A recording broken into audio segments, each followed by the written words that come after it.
Okay, welcome everybody. So today we're going to discuss a little bit about infrared spectroscopy or IR spectroscopy as it pertains to organic chemistry and organic chemistry lab.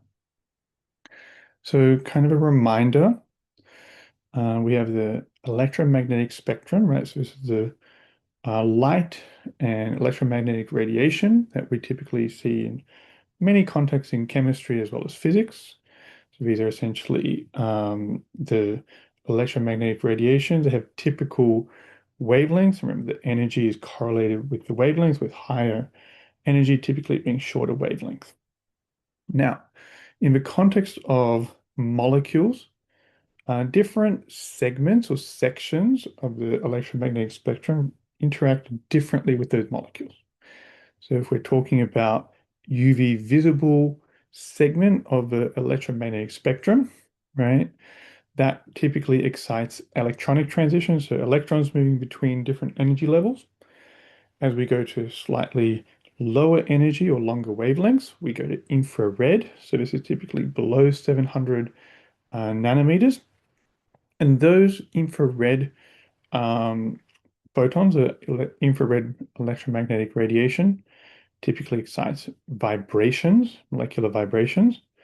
As we go to lower energy or longer wavelengths still, we move into microwaves, and this actually impacts molecular rotations. Okay, and this is the principle by which microwave ovens in your kitchen heat your food. They actually change the rotation of water molecules, they increase the rotation of water molecules, heating up the food. And as we go to even longer wavelengths, we're talking about radio waves, so really low energy, and these are actually using magnetic resonance. Okay, so in the context of infrared, we're talking about molecular vibrations. And so, kind of to give some examples and context, let's consider a relatively simple diatomic molecules, for instance, HCl, hydrogen and chlorine bonded together through a single bond. Now, those two atoms are bonded, but their position can actually vibrate a little bit. Okay, so we can imagine that bond being a little bit like a spring. Okay, the frequency of that vibration between hydrogen and chlorine is going to be given by that formula on the left there. So that essentially lowest energy vibration is given by essentially a bunch of constants, 1 on 2 pi. And then two things particular to that bond. Okay, there's the force constant or that spring constant, that imaginary spring we imagine between the hydrogen and the chlorine.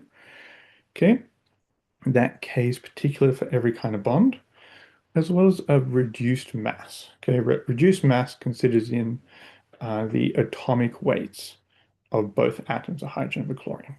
Okay, so each bond will have its own unique um, molecular vibration. That's kind of a takeaway from this slide here. Okay, now, of course, we can go from the ground, which is n equals 0, to higher energy levels. Okay, so n equals 1, n equals 2, n equals 3, etc. And those energies are quantized, same as most other molecular parameters, right?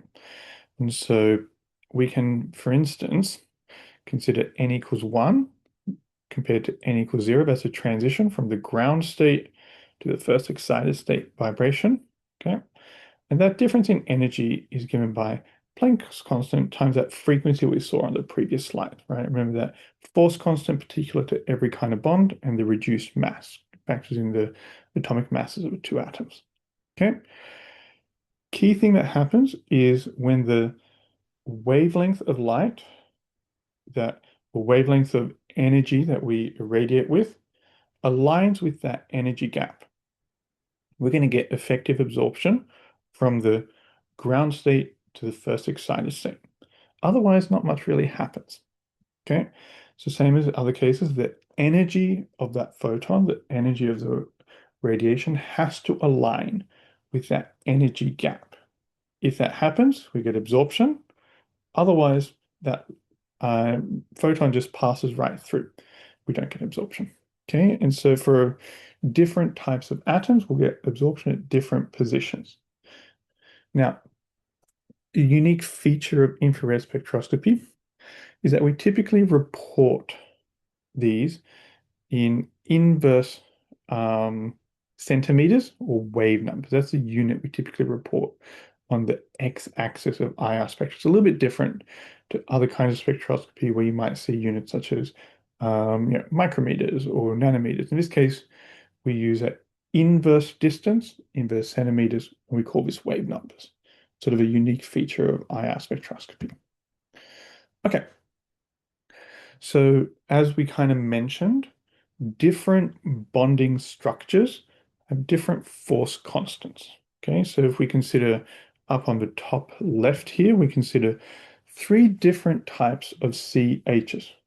C, where the carbon is sp3 hybridized, C, where the carbon is sp2 hybridized, or C, where the carbon is sp hybridized, bonding to an H.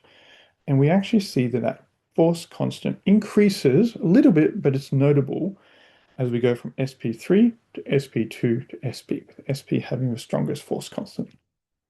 And that's a common feature that essentially sp hybridized atoms lead to stronger bonds than, say, sp3. The other thing we'll see if we look on the bottom left is again, we'll see the CC bonds as we go from CC single bond to CC double bond to CC triple bond. We see that that force constant increases quite substantially. Okay.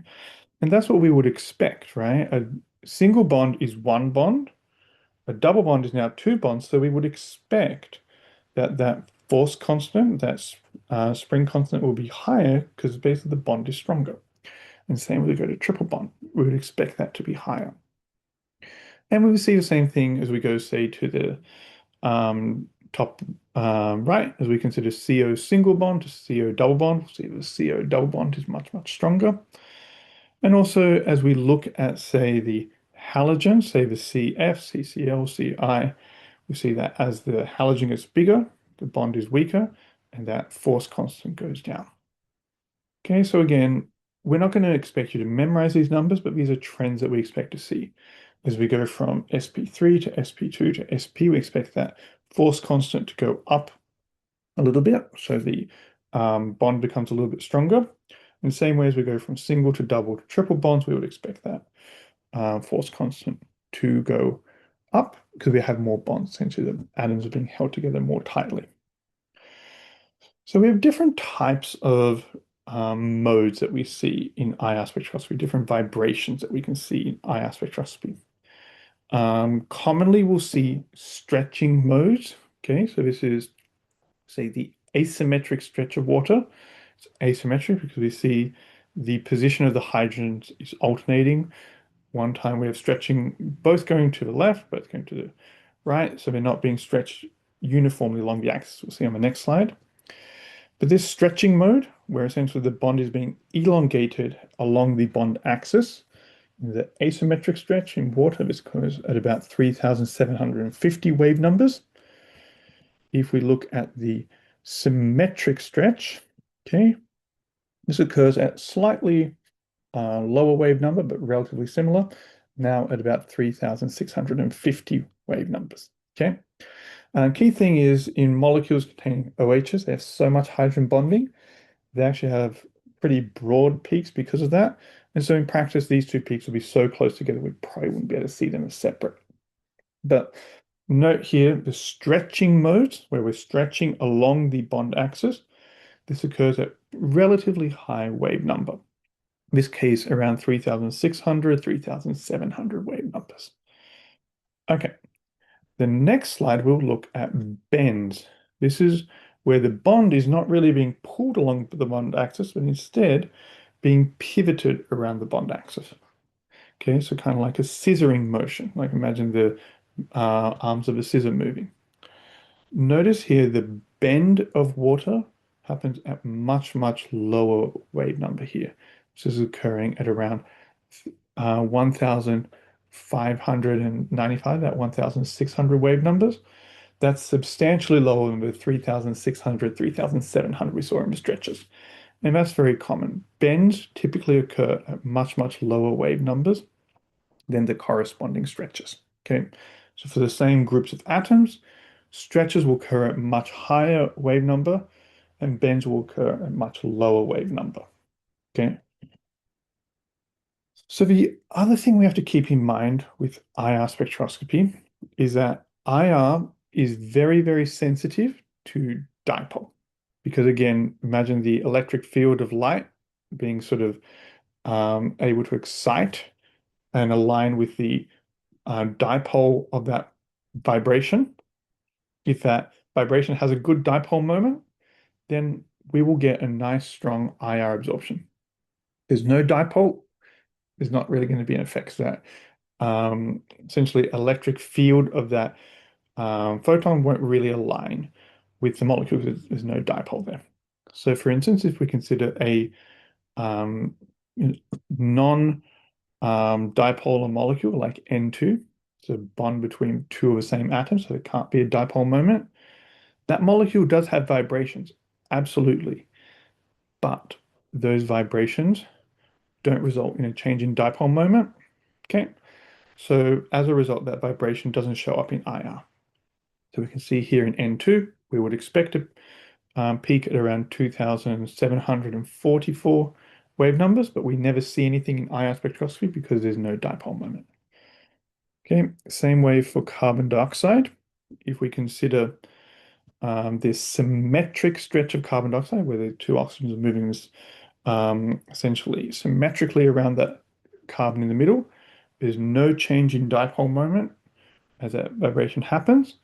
So that symmetric stretch at about 1,400 wave numbers never shows up in IR. We can't see it. But if we consider the asymmetric stretch, okay, the asymmetric stretch, where essentially there now is a change in the dipole moment across that vibration, essentially the carbon atom is sort of wiggling between the two or vibrating between the two oxygens. In that case, we do see a change in dipole moment across that vibration, and that one is IR active, and that one we can see at about 2,350 wave numbers. So key thing is IR is really good at seeing things with a big change in dipole moment. There's a small change in dipole moment in that vibration. You can see it a little bit. If something like the nitrogen, where there's no dipole moment, we'll never see it in IR spectroscopy. So it's really sensitive to polar things, polar bonds. So interpreting an IR spectrum. So this is a typical IR spectrum that we might see. This is for the molecule acetophenone. Okay. So we see a whole series of different peaks. In this case, we're plotting on the x-axis wave number. Okay, so remember that inverse centimeter unit. And on the y-axis, we're plotting transmittance, how much of the light is transmitted. So close to 100% transmittance means that very little is getting absorbed. So that means there's no alignment. If we see, essentially close to 0% transmittance, that means most of that photon, that wave number is getting absorbed. So our peaks here are actually negative, okay? So they dip downwards rather than upwards as we see in many other cases. So something that points downwards in this kind of spectrum indicates high absorbance or a transition is happening at that particular wave number. Now, for practical purposes, there's typically a line at about 1,400 wave numbers. Some people put it in different positions, sometimes 1,500, sometimes 1,300. But typically, this line is placed, and we typically only look to the left or to higher wave numbers. And the reason for that is at lower wave numbers or to the right of this position of about 1,400, there are so many different things that can show up in almost the same place. And so it's very difficult to determine what functional group you have looking to the right of 1,400 or to lower wave numbers. Okay. So typically we're only going to focus on peaks 1,400 and higher wave number or to the left of that spectrum. Okay, and that's just a practical thing. It's just too difficult to figure out what's happening to the right or what we call the fingerprint region. There's just too many peaks that happen there. It's difficult to differentiate them. Okay, so if we look at this spectrum, we see several peaks here. The biggest one in that sort of region above 1,400, this peak here that happened at 1,700 wave numbers. Okay. That there is very indicative of a carbonyl peak. Okay. So carbonyl peaks typically show up at about 1,700. That doesn't tell you whether you've got a ketone or an aldehyde or an ester or an amide or anything else specifically, but it tells you you probably have a C double bond O there. So a big strong peak at 1,700 wave numbers approximately, sometimes 1,680, sometimes 1,730, but somewhere in that region tells you you have something with a C double bond O. And the exact position can also tell you a little bit about whether you have an ester, ketone, aldehyde. We have to look into it a little bit more, but I can give you some information. So the fact that we see a pretty big peak here at 1,700 tells us we probably have a C double bond O. And we look at the molecule down the bottom, acetophenone, we see a C double bond O. We have a ketone. Next thing we'll see is we see a whole series of peaks here. They're relatively small, right at around 3,000 wave numbers. Okay. Those we'll see in almost all molecules that we'll be dealing with because these are based on CH stretches. Okay. Most organic molecules that we deal with have CH groups. It's very, very rare for an organic molecule to not have peaks there because most organic molecules, basically all of them, have CH groups. So we'll see something there. So typically we'll see peaks around this 3,000 wave number position.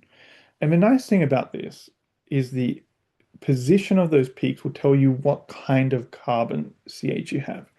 If it's 3,000 and above, so 3,000 a little bit to the left, you typically have sp2 CHs. Remember those sp2 CHs happen at slightly higher force constant, slightly higher energy.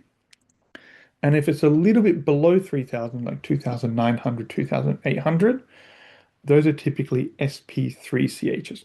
In this case, we have both. And if you look at our structure, we would expect to see both.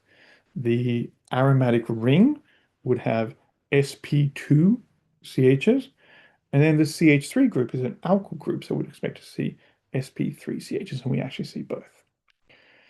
Next thing we see a peak here at around 1,550, 1,600. That's actually very typical of alkene groups, okay, especially aromatic rings show up around there. And we would expect to see that because we have an aromatic group in our molecule. And then the last thing we'll look at here, um, we see this series of peaks right around 1,500, a little bit below. And those are actually going to be in almost all molecules. And those are CHs, but not stretches that happen at 3,000, but at about 1,450, 1,500, we're going to see CH bends. Remember that bends typically happen at lower wave numbers, lower frequencies than the corresponding stretches. So here's kind of a little flow chart to help us kind of you know organize how we look at IR spectrum. So a couple of things we can look out for. Okay, if we see a strong peak at approximately 1,700 wave number, that tells us we probably have a C double bond O. It could be an aldehyde, could be a ketone, could be an ester. Many different things it could be. We don't know yet, but we're pretty sure we have a C double bond O. So if we see something there about 1,700, we probably have a C double bond O. If there's nothing there, we probably don't have a C double bond O.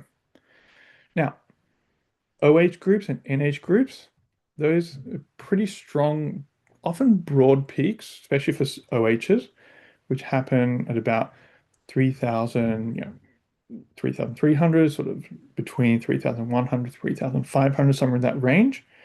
If we see those, right, so we are going to have probably OHs and NHs, and those are going to be pretty significant peaks, right? Because again, OH, NH groups quite polar, same way as C double bond O, right? Carbon oxygen, big difference in dipole moment. So again, we're going to see those show up pretty strongly. Okay. Um, Now, as we kind of look a little bit lower, we're in sort of at 2,800, 2,980, just below 3,000. We have several small peaks. We're probably going to have a sp3 carbon bonded to hydrogen, or several of those. So those stretches, alkane type stretches, occur, say 2,800, 2,980, several small peaks around there. You can just indicate um, CH um, stretches where the C is sp3 hybridized. Now, if those small peaks are a little bit to the left, slightly higher wave number, 3,000 to say 3,050, 3,100 wave numbers, those are going to be sp2 carbons bonded to CHs. Again, the force constant's a little bit higher for the sp2 carbon compared to the sp3, so it occurs at slightly higher wave number, so a little bit above 3,000. So there's sort of that nice line there. If your sort of CH peaks are all above 3,000, you probably have an sp2 only.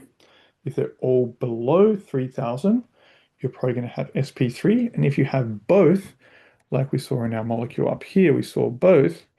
In that case, we're actually going to have both sp2 and sp3, and we actually see that in our structure.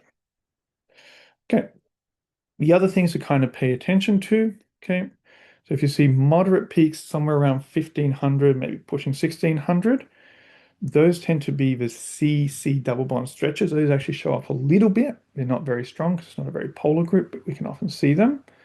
So that would indicate an alkene or an aromatic ring. And then finally, we're generally going to see peaks somewhere around 1,400, just below 1,500. Okay. And those are going to be the sp3 or sp2 carbon CH bends. Okay. We see those in most molecules because most molecules are going to have CH groups. And again, notice that the bends happen at lower frequency than the corresponding stretches. But so kind of key takeaway from this framework is the first thing we're going to look for is peaks at 1,700 and peaks, sort of around the sort of 3,100, 3,200, 3,300 range. Peak at 1,700 tells you have a C double bond O. Could be many different functional groups, but it tells you have a C double bond O. And then the exact position can help you differentiate maybe between an ester and a ketone. They're slightly different position. Similarly, peaks at sort of 3,000, say 100, 3,500, strong broad peaks. Typically, you're going to see OHs, NHs. OHs tend to be broader than the corresponding NHs. Those are sort of the two things that we'll first look for. Now, we're almost always going to see peaks somewhere around 3,000, the sort of small peaks. Those are the CHs. They can maybe help you differentiate between sp3 and sp2 CHs, but we're almost always going to see them in organic molecules because just about every organic molecule is going to have CHs that will lead to CH stretches. Same way with the CH bends. We're almost always going to see them because most organic molecules have those groups. So hopefully this sort of flow chart's helpful.